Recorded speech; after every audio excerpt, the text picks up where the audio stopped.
Oh, he's bowling. ক্যারিয়ারের সেরা বোলিংয়ে নতুন মাইলফলক ছুঁলেন মুস্তাফিজুর রহমান।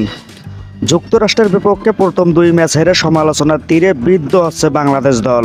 তৃতীয় ও শেষ ম্যাচে এসে অবশ্য রাশ টেনে ধরেছে টাইগাররা। মুস্তাফিজুর রহমানের দাপুটে বোলিংয়ে স্বাগতিকদের 104 রানেই আটকে রেখেছে নাজমুল হোসেন শান্তর দল। পেইরি ভিউ ক্রিকেট কমপ্লেক্স টসে জিতে আগে বোলিং করার সিদ্ধান্ত নেয় বাংলাদেশ। উদ্বোধনী জুটিতে 5 ওভারে 46 রান তুলে ফেলে যুক্তরাষ্ট্র। আন্দ্রেস গজকে ফিরিয়ে উইকেট পাবার সূচনা করেন সাকিব আল হাসান।